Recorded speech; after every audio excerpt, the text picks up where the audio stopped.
Dear students, I am Prem sir. Today I am going to teach you chemistry of class 10th.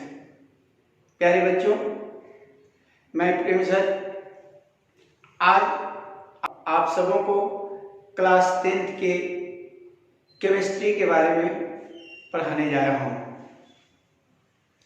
जैसा कि आप सभी देख रहे हैं कि इस कोरोना जैसे महामारी के कारण सभी संस्थान, सभी स्कूल, सभी कॉलेज बंद हैं।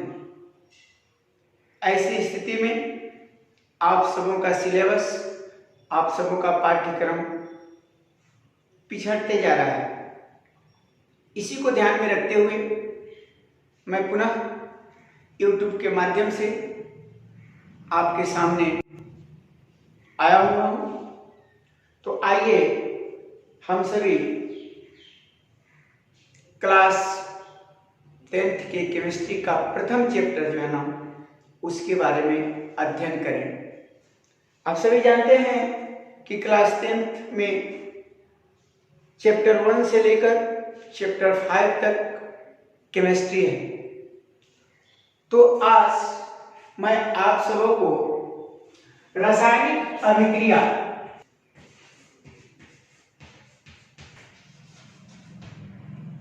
चैप्टर से रिलेटेड जानकारियां देने जा रहा हूं। सबसे पहले आइए हम जाने कि रसायन क्या है। What is chemistry. हम जाने कि रसायन क्या है। रसायन विज्ञान की वह शाखा है जिसमें पदार्थों के गुण, उनकी बनावट, संरचना तथा उनमें होने वाले परिवर्तनों का अध्ययन किया जाता है। पुनः गौर करेंगे, रसायन विज्ञान का वह शाखा है। Chemistry is the branch of the science. Chemistry रसायन की वह शाखा है जिसमें हम सभी किसी भी पदार्थ के गुण, प्रॉपर्टीज, उसकी संरचना, बनावट और उनमें होने वाले परिवर्तनों का अध्ययन करते हैं। अब प्रश्न उत्पन्न होता है कि व्हाट इज मैटर, पदार्थ क्या है। तो आइए हम दूसरे पॉइंट पर पहुंचते हैं। पदार्थ ब्रह्मांड में पाई जाने वाली वे सभी वस्तुएं जो स्थान घेरती हैं, जिनमें अपना द्रव्यमान होता है, जो रुकावटें पैदा करती हैं तथा जिन्हें हम अपने ज्ञानेंद्रियों द्वारा देख कर या स्पर्श कर अनुभव करते हैं, पदार्थ कहलाता है। जैसे टेबल यह एक पदार्थ है। कुर्सी यह एक पदार्थ है। जल ये भी एक पदार्थ है। हवा ये भी एक पदार्थ है। जहां हवा हमारे शरीर को स्पर्श करता है, हम अनुभव करते हैं, वहीं तीनों चीजों को हम या तो छूकर या देखकर इनके बारे में पता लगा लेते हैं। इस तरह पदार्थ की परिभाषा हुई कि वे सभी ब्रह्मांड में पाई जाने वाली वे सभी वस्तुएं जिनका अपना द्रव्यमान, जो स्थान घेरती हों, जो रुकावटें पैदा करती हों तथा जिन्हें हम अपने ज्ञानेंद्रियों द्वारा देख कर या स्पर्श कर अनुभव करते हैं, पदार्थ कहलाते हैं।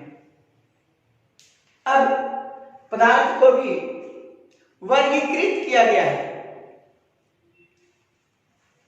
According to physical view and according to chemical view. अर्थात पदार्थ को भौतिकी के आधार पर और पदार्थ को रसायन विज्ञान के आधार पर अलग अलग वर्गों में बांटा गया है। जैसा कि आप सभी मेरे फिजिक्स के प्रकाश का प्रवर्तन चैप्टर में पढ़ा होगा, वहां पर हमने प्रकाश के प्रकार के बारे में बताया था, जो भौतिकी की दृष्टि से उसको पदार्थ को वर्गीकृत किया गया है।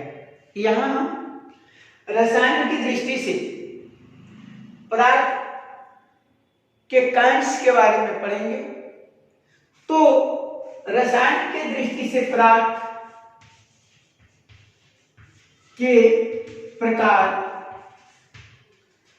मुख्यतः 3 होते हैं, अर्थात पदार्थ रसायन की दृष्टि से 3 प्रकार का होता है। पहला ठोस पदार्थ, दूसरा द्रव पदार्थ और तीसरा गैसीय पदार्थ। पदार्थ जो है रसायन में पदार्थ को 3 भागों में बांट दिया गया है, ठोस, द्रव और गैस। जैसा कि आप सभी पिछले वर्ग में पढ़ा होगा कि वैसे पदार्थ जिनका आकृति और आयतन दोनों निश्चित होता है उसे ठोस पदार्थ कहते हैं। वैसे पदार्थ जिनकी आकृति और आयतन दोनों निश्चित होते हैं ठोस पदार्थ कहलाते हैं। जैसे में टेबल ले लीजिए, कुर्सी ले लीजिए, ईंट ले लीजिए, लोहा ले लीजिए, ये सभी जो है ना ऐसे पदार्थ हैं जिनकी आकृति और आयतन दोनों कांस्टेंट होता है, नियत होता है, इसमें कोई परिवर्तन नहीं होता है। वही द्रव एक ऐसा पदार्थ है जिसका आयतन तो कांस्टेंट रहता है, निश्चित रहता है, लेकिन उसकी आकृति बदलती हुई रहती है। अगर 1 लीटर पानी अगर हम रखते हैं तो यदि आप ग्लास में रखेंगे तो वह 1 लीटर पानी ग्लास की आकृति को पकड़ लेगा। यदि आप उसी को बाल्टी में रखते हैं तो बाल्टी की आकृति को पकड़ लेगा। अगर यदि उसको आप किसी अन्य पात्र में रखेंगे तो वह पात्र जिस आकृति का होगा उसी आकृति का वह पानी हो जाएगा। तो आपने देखा कि उस पानी के वॉल्यूम में कहीं कोई परिवर्तन नहीं हुआ, उसके आयतन में कहीं कोई परिवर्तन नहीं हुआ है, लेकिन उसकी आकृति है ना, जिन जिन वस्तुओं या जिन जिन पात्रों में रखा गया है उसके जैसे वह आकृति को अपना प्राप्त करके रहा। इसके बाद हम चलते हैं गैसीय पदार्थ में। तो वह पदार्थ जिसका आकृति और आयतन दोनों अनिश्चित होता है उसे हम गैसीय पदार्थ कहते हैं। जैसे कि हवा इसका ताजा उदाहरण है। 1 लीटर या 1 किलो गैस को हम अगर चाहें तो पूरे रूम में फैला सकते हैं और उसी को अगर चाहें तो एक छोटे से सिलेंडर में भी भर सकते हैं। तो इसकी आकृति और आयतन दोनों अनिश्चित होता है। इस प्रकार आपने देखा कि ठोस वह पदार्थ है जिसकी आकृति और आयतन दोनों निश्चित होते हैं। द्रव वह पदार्थ है जिसकी आकृति और आकृति तो अनिश्चित होता है किंतु आयतन इसका निश्चित होता है। और गैसीय पदार्थ एक ऐसा पदार्थ होता है जिसकी आकृति और आयतन दोनों ही अनिश्चित होता है। यह हो गया पदार्थ का डिफिनेशन।